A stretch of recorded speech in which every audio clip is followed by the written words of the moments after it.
պատիվն ուրախությունն ունեմ նաև իմ խոսքը ասելով այս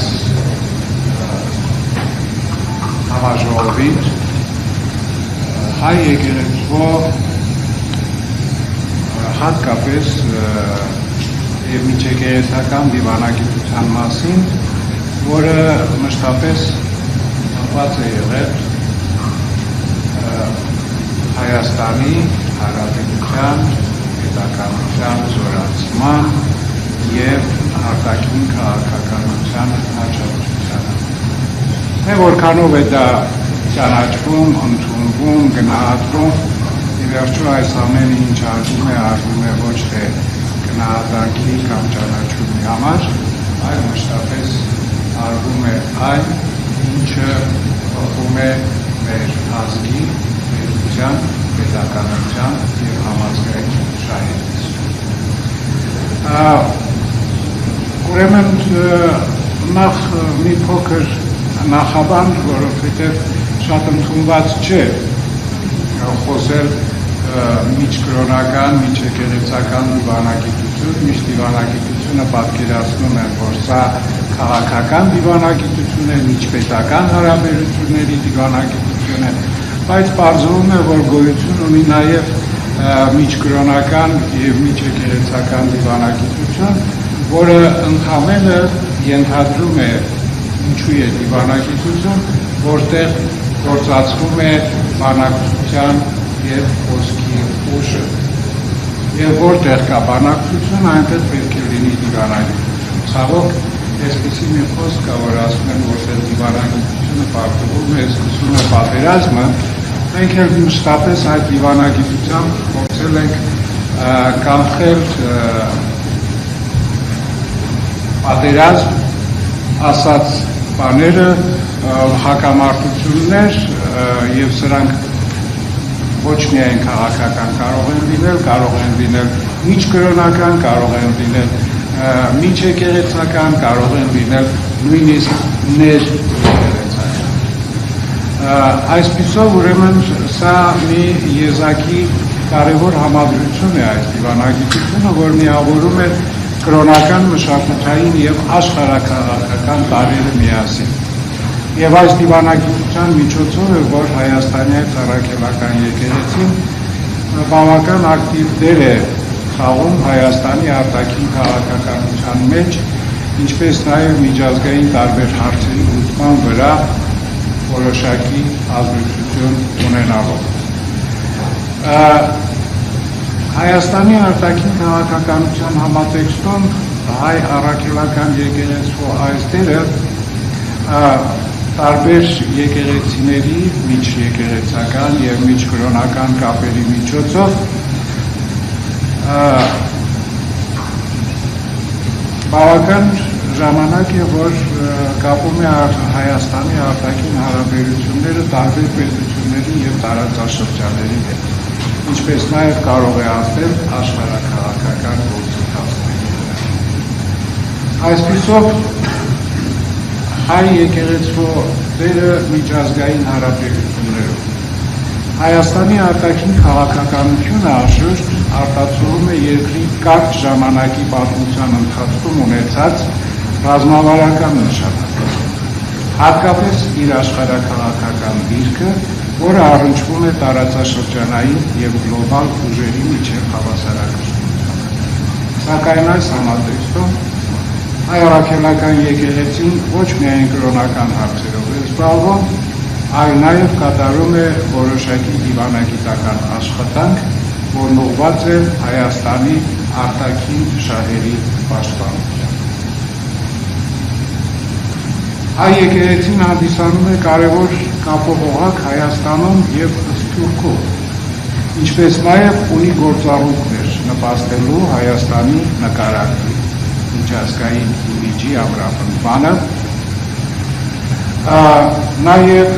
մեր եկեղեցին մշտապես իր ներդրումն է ունենում Հայաստանի արտաքին քաղաքականության որոշիչ հարցերում, հատկապես այն հարցերում, որոնք վերաբերվում են մարդու իրավունքների պաշտպանության, կրոնական ազատությունների մշակութային ժառանգության պահպանության, ցեղասպանության ճանաչման եւ ազգային ինքնության թեմաներ։ Շատ օրինակներ կարող ենք բերել, հիմա ես ընդհանուր ավարտելուց հետո որոշ հիմնական օրինակները կբերեմ այս առնչությամբ, որոնք ժամանակի ընթացքում տարբեր կերպերով են արտահայտում եւ տարբեր միջոցներով են կատարվում։ Միջեկեղեցական դիվանագիտություն եւ ըստ Հայաստանը լինելով աշխարհագրականորեն փոքր երկիր ունի մեծ գլոբալ նշանակություն ունեցող ուսումնասիրություն։ Այն տարածված է ամբողջ աշխարհում։ Հայկական սփյուռքը հանդիսանում է մի կարևոր սոցիալական, մշակութային, նաև դիվանագիտական ռեսուրս,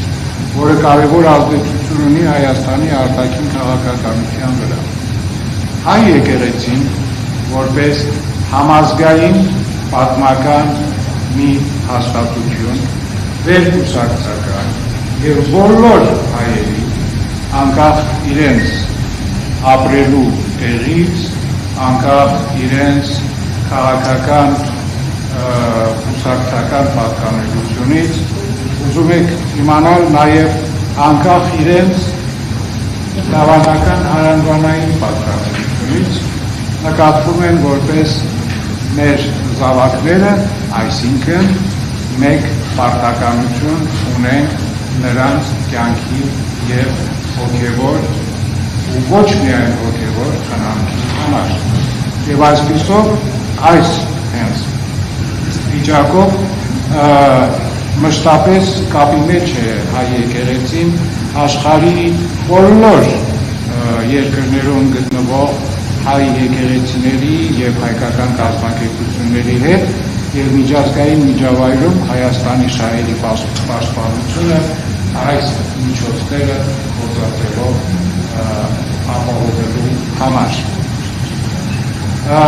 Հայ եկեղեցու միջեկեղեցական դիվանագիտությունը նաեւ անդրադառնում է այնպիսի հարցերի, որոնք կապված են դավանական հակասությունների լուծման հետ։ Միջեկեղեցական հարաբերությունները թե ազգային մակարդակում, թե միջազգային դաշտում կարող են վերածվել դիվանագիտական գործիքների, օգնելով Հայաստանում ամրապնդել իր միջազգային դիրքերը, հատկապես հակառակորդ պետությունների հետ հարաբերություններում։ Միջեկեղեցական դիվանագիտություն նաև ուղղված է այնպիսի նախագծերի իրականացմանը, որոնք նպաստում են բարոյական սկզբունքների տարածմանը, հիմնված համամարտկային արժեքների վրա,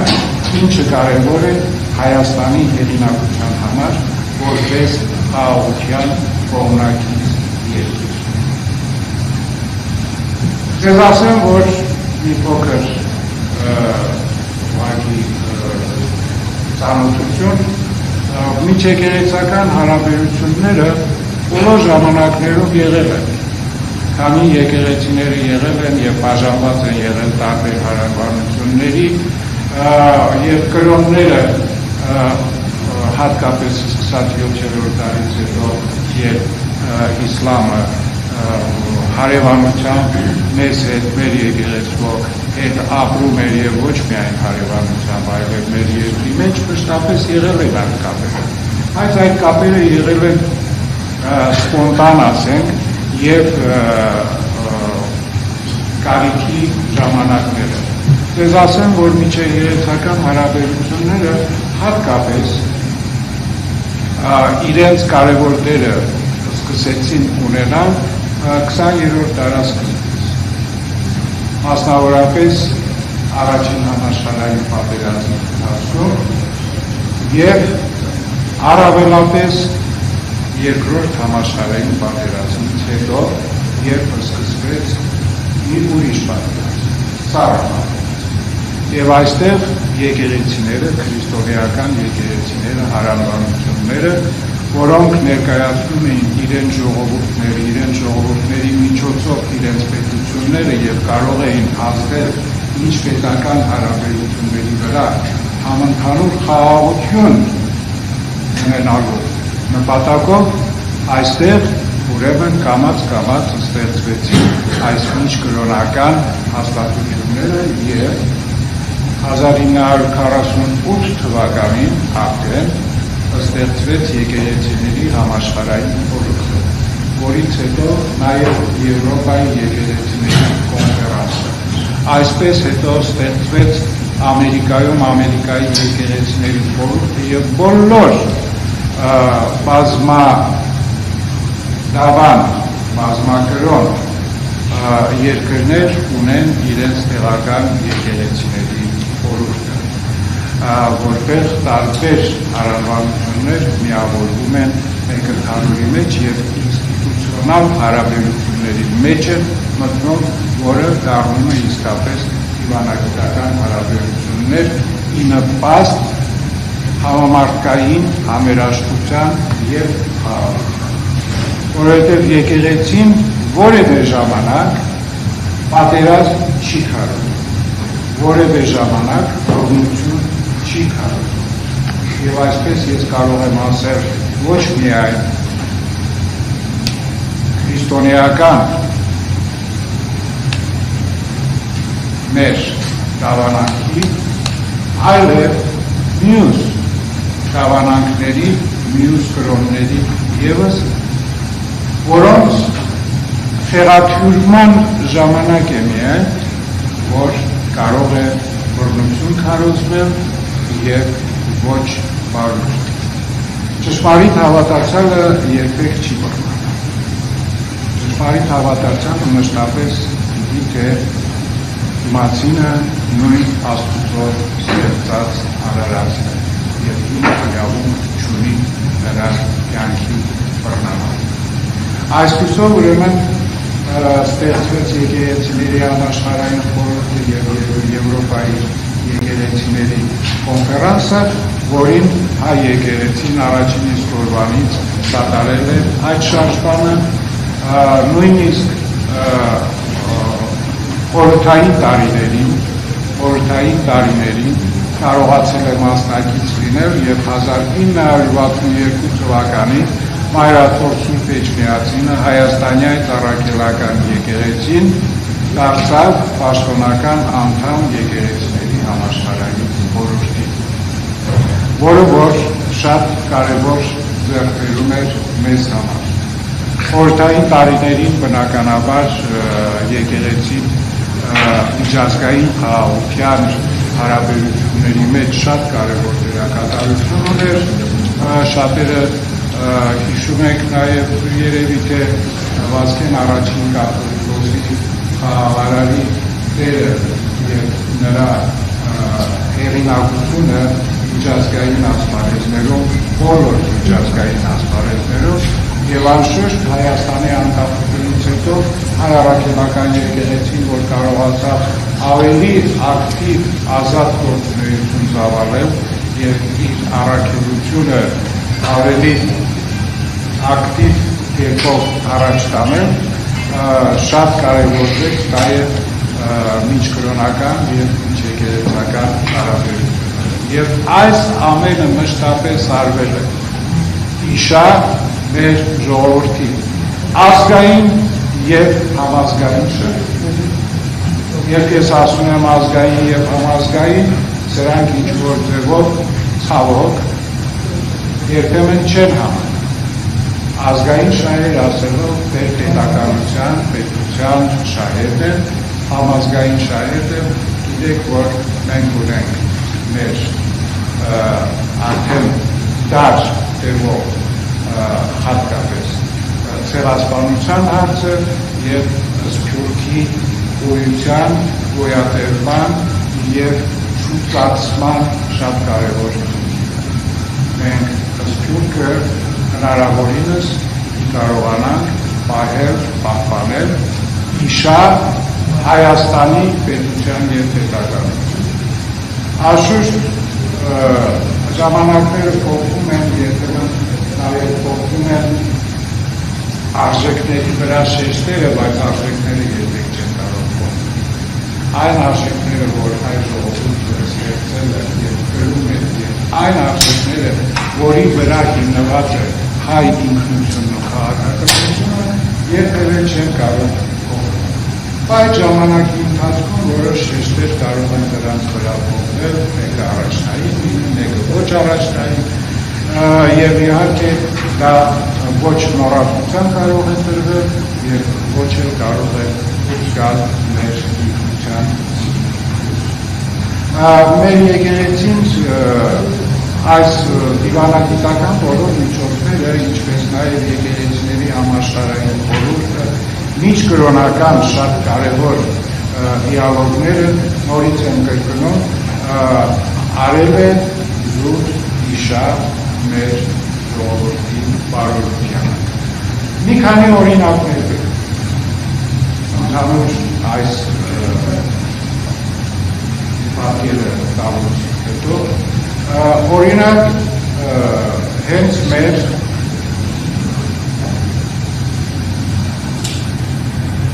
Հայաստանի երրորդ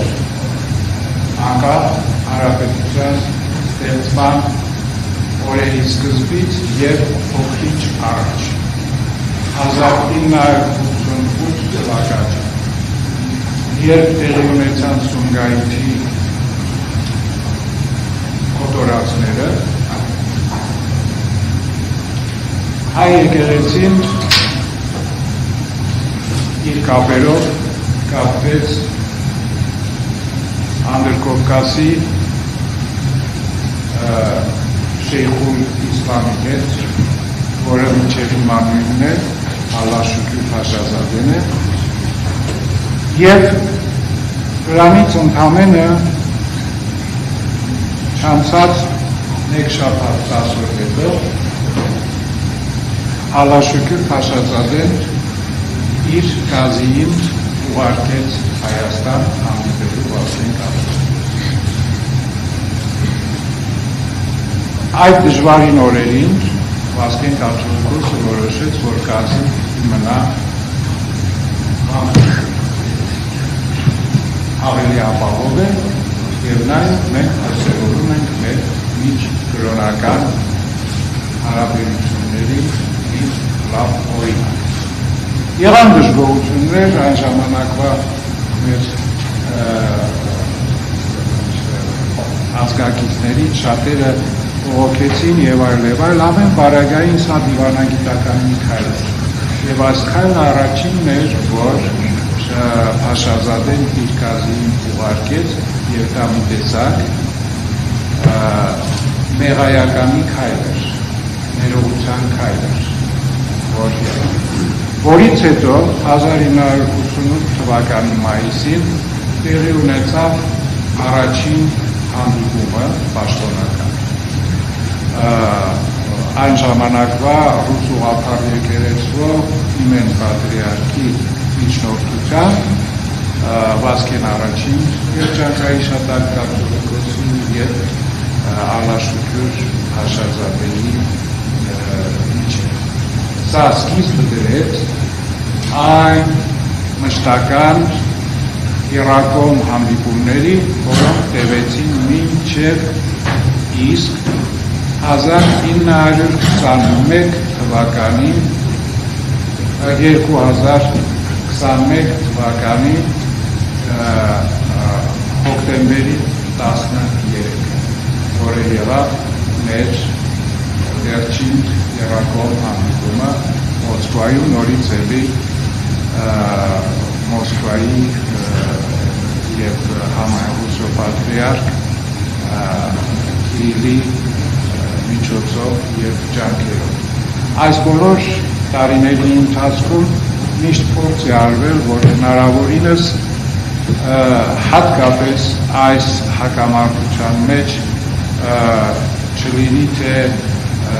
կրոնական տարը դառնա ինչ-որ ձևով որպես գործոն։ Եվ այս տեսակետից բոլոր ջանքերով, ձեզ ասեմ, տարբեր ֆորումներով թե ադրբեջանական կողմը նույնպես միշտ հայտարարել է, որ արցախյան այս հակամարտությունը չի կրում իր մեջ կրոնական հակամարտության տարբեր, որը բնականաբար շատ կարևոր է, որովհետև գիտեք այս պարագային, երբ որ մտնում են այդ կրոնական տարերը, մի կողմից պանիսլամիզմն է, մյուս կողմից քրիստոնեությունն է, որը կարող է պանիսլամիզմի պես ավելի չլինել։ Եվ որը որ շատ կարևոր էր մեզ համար։ Նույն այդպիսի ուրեմն քայլեր եղան 2010 թվականին։ 2010 թվականին Բաքվում տեղի ունեցող կրոնական առաջնորդների ժողովին Կարեկին երկրորդ ամենայն հայոց կաթոլիկոսը համաձայնեց և մեկնեց Բաքու 2010 թվականին։ Մեկնեց Բաքու, որտեղ ուրեմն բացի մասնակցելուց բավականին երկար հանդիպում ունեցավ Ադրբեջանի նախագահի հետ, նույնիսկ այցելեց Բաքվի հայ եկեղեցին, որը այսօր վերածված է գրադարանի, արխիվի, նման բանի, մի խոսքով այս մեկնումը քայլ էր նորից, ինչ-որ ձևով ոչ թե թշնամանքի, այլ հարաբերություններ մշակելու համար։ Եվ այսպիսով ձեզ ասեմ, որ հաջորդ տարի Երևանում տեղի ունեցավ ԱՊՀ երկրների կրոնական առաջնորդների ժողովը, որին եկավ և մասնակցեց Շեյխուլ Իսլամ Ալաշուքյուր Փաշազադեն։ Դա ուրեմն 2011 թվականի նոյեմբերի 28-29-ին տեղի ունեցավ այդ ժողովը։ Ուրեմն այսպիսով տեսանք, որ այս հարաբերությունները գոնե այն ժամանակվա համար մինչ պատերազմյան ինչ-որ ազդեցություն ու դեր ունեին ավելի խաղաղության և բարեկամական հարաբերություններ, բարեկամական ասածը բնականաբար դիվանագիտական բարեկամական հարաբերությունները այս ինչ-որ ձևով։ Բացի դրանից հայ եկեղեցին հատկապես արցախյան հարցի շուրջ բավական մեծ գործ է կատարել դիվանագիտական բոլոր ատյաններում, ոչ միայն միջկրոնական կամ միջեկեղեցական կամ օտար եկեղեցիների և կրոնների, այլև զուտ քաղաքական բոլոր կարևոր միջազգային քաղաքական ատյանների հետ մշտապես կապերը պահել, իր դիմումները արել, իր հայտարարությունները ուղարկել, կոչերը ուղարկել և բոլոր առիթներով այս հարցը բարձրացվել է ամբողջ այս 30 տարիների ընթացքում մշտապես։ Ես գոնե վերջին 15 տարին լինելով մայր աթոռում չեմ հիշում որևէ մի հանդիպում օտարերկրյա պետական քաղաքական գործիչների հետ, որպեսզի անպայմանորեն այս հարցերը չդրվեն, որը պատերազմից հետո բնականաբար քաղաքականիզած նաև դարձավ հումանիտար հարց։ Եվ պիտի ասեմ այստեղ, որ այս միջեկեղեցական և միջկրոնական դիվանագիտության հարաբերությունների միջոցով նաև բավականին հումանիտար հարցերի լուծումներ են։ Եթե օրինակներ ասենք, թե բերենք նախ հենց Արցախի շրջափակման ընթացքին հայ եկեղեցին բոլոր մեր թեմերի միջոցով կարողացավ լուրջ օգնություններ հավաքել և փոխանցել։ Ես միայն կարող եմ ասել, որ իմ միջնորդությունների միջոցով են եղել 500 տոննա կարողացանք մենք բեռներ ուղարկել այնտեղ։ Բացի դրանից զուտ էլի օտար եկեղեցիների համայնքների օգնությունները, որոնք իրենց համայնքների շրջանակում հանգանակություններ են անում, իսկ հանգանակություններ անում են այն պարագային, եթե ճանաչում են, թե որ եկեղեցու համար են անում, որ ազգի համար են անում, եւ այդ անում են սիրելով եւ իրենց քրիստոնեական եղբայրությունը ցուցաբերելով։ Վերջին օրինակներից մեկը ասեմ ձեզ, որ Ռումինիայի ուղղափառ եկեղեցու մի շրջանի հանգանակությունների միջոցներով 6 բնակարաններ ապահովեցին Արցախից մի տեղահանված ընտանիքների համար։ Մեծ բնակարաններ են բավական, որոնք իրենց այդ հանգանակությունը հավաքել էին եւ հայ եկեղեցու միջոցով ցանկացել են անդամ։ Մի ուրիշ հարց կա, որ ցավում եմ այս շրջանում շատ զգայուն է դարձել ինչպես Ադրբեջանում, այնպես էլ Հայաստանում, դա Արցախի հարցը։ Պարզապես չգիտեմ ինչու շատ նույն կերպ ռեակցիաներ կան երկու կողմից, հատկապես հայ եկեղեցու գործողությունների եւ հայ եկեղեցու ռեակցիան օրինակ հենց վերջերս կայացած մայիսի 27-28-ին Բեռնում կայացած այդ եկեղեցիների համաշխարհային խորհրդի նախաձեռնությամբ եւ հայ եկեղեցու կոնֆերանսով այդ համաժողովի նկատմամբ, որը որ շատ լուրջ ռեակցիա առաջացրեց ադրբեջանական կողմում ու նույն մի ռեակցիա երևի առաջացրեց Հայաստանում, չգիտեմ ինչու Արցախի մասին խոսելը կամաց դառնում է տաբու մեզ համար, արխիվված եւ վնասակար մի բան։ Պարզապես ես ուզում ձեզ մի փոքր հատված կարդալ Ալլաշեֆյուր Խաշազադեի նամակից ուղղված եկեղեցիների համաշխարհային խորհրդի գլխավոր քարտուղարին Երիքիլային, որտեղ գրում է. որքան շուտ հեռանաք հայ եկեղեցու առաջնորդների ազդեցությունից, որոնց խաբերությունը, կողմնակալությունը եւ ռևանշիզմը հակասում են քրիստոնեական հավատքի սկզբունքներին եւ Հիսուս Քրիստոսի ուսմունքներին եւ որոնց պատիվն ու հեղինակությունը վիճարկվում են նույնիսկ իրենց սեփական երկրում եւ ովքեր կորցնում են իրենց հոգեվոր սրբությունը, այնքան ավելի քիչ վնաս կհասցվի եկեղեցիների համաշխարհային խորհրդի միջազգային հեղինակությունը։ Այսինքն ուրիշ տեղեր, ուրիշ կետեր կան, բայց սա շատ հստակ պատկերն էր այդ համահունչ ցավի կլման։ Եվ ի վերջո ասեմ, որ հայ եկեղեցին դարեր շարունակ իր բոլոր ջանքերն ու միջոցները հայոց պետականության վերականգնման համար դրել է եւ հայոց պետականության եւ իշխանության համար չի խնայի որևէ ժամանակ այսօր թե վաղ բոլոր միջոցներն